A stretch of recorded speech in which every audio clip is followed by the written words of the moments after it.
افغانستان کی ناقابل تسخیر کہانی۔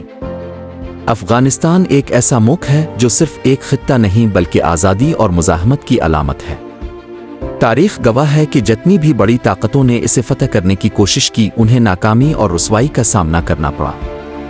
اسی لیے افغانستان کو اکثر سلطنتوں کا قبرستان کہا جاتا ہے۔ افغان عوام نے ہمیشہ آزادی کو ترجیح دی ہے، چاہے اس کے لیے نسل در نسل جنگیں لڑنی پڑیں۔ اس سرزمین کی ہوا میں آزادی کا نغمہ گونجتا ہے۔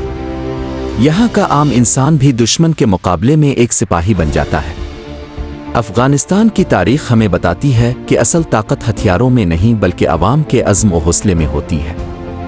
جغرافیہ اور اہمیت۔ افغانستان ایشیا کے وسط میں واقع ہے اور اس کی سرحدیں 4 ممالک سے ملتی ہیں۔ اس کی جغرافیائی اہمیت ہی اسے عالمی طاقتوں کی توجہ کا مرکز بناتی ہے۔ دشوار گزار پہاڑ، وادیاں اور کٹھن راستے دشمن کے لیے ایک خوفناک خواب بن جاتے ہیں، جبکہ افغان مجاہدین انہی راستوں کو اپنی طاقت بناتے ہیں۔ تاریخی حملے اور افغان مزاحمت۔ سکندر اعظم کی شکست۔ سکندر اعظم جب افغانستان پہنچا تو اسے ایسی مزاحمت کا سامنا ہوا جو روایتی جنگ سے ہٹ کر تھی۔ افغان قبائل اچانک حملہ کرتے اور پہاڑوں میں غائب ہو جاتے۔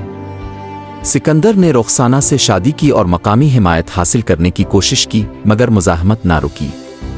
3 سال تک جنگ کے بعد سکندر کو احساس ہوا کہ افغانستان کو مکمل طور پر فتح کرنا ممکن نہیں۔ برطانیہ کی عبرتناک ناکامی۔ 19ویں صدی میں برطانیہ نے افغانستان پر 3 بار حملہ کیا تاکہ اسے روس کے خلاف بفر ریاست بنایا جا سکے۔ جدید ہتھیاروں کے باوجود افغانوں نے قبضہ قبول نہ کیا۔ 1842 میں جب برطانوی فوج پیچھے ہٹی تو تقریباً پوری فوج تباہ ہو گئی، صرف ایک ڈاکٹر براڈن زندہ بچا۔ یہ ایک تاریخی سبق تھا کہ افغانستان میں بیرونی تسلط کی کوئی جگہ نہیں۔ سوویت یونین کی بربادی۔ 1979 میں سوویت یونین نے افغانستان پر قبضہ کیا، مگر انہیں سخت مزاحمت کا سامنا ہوا۔ افغان مجاہدین نے گوریلا حکمت عملی اور پہاڑی جغرافیہ کا فائدہ اٹھا کر سوویت افواج کو شدید نقصان پہنچایا۔ امریکہ کی جانب سے فراہم کردہ اسٹنگر میزائل نے سوویت فضائی برتری ختم کر دی۔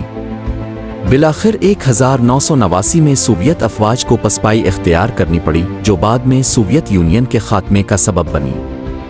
امریکہ کی ناکامی اور طالبان کی واپسی۔ 2001 میں امریکہ نے طالبان حکومت کا خاتمہ کیا اور جمہوری حکومت قائم کی، لیکن امن قائم نہ ہو سکا۔ طالبان نے دوبارہ منظم ہو کر گوریلا جنگ شروع کر دی۔ 20 سالہ جنگ کے بعد جب امریکہ نے فوجی انخلا کیا، طالبان نے صرف 11 دن میں پورے افغانستان پر قبضہ کر لیا۔ افغان فوج بغیر لڑے ہتھیار ڈالتی گئی۔ یہ ایک بار پھر ثابت ہوا کہ صرف فوجی طاقت سے افغانستان کو قابو میں نہیں لایا جا سکتا۔ افغانستان کی مزاحمت کا راز۔ افغانوں کی ناقابل شکست قوت کا راز ان کے قبائلی نظام، آزادی سے محبت اور پہاڑی جغرافیہ میں چھپا ہے۔ افغان قوم عزت کی زندگی کو غلامی پر ترجیح دیتی ہے۔ اس قوم کو باہر سے آ کر کوئی حکومت نہیں دے سکتا۔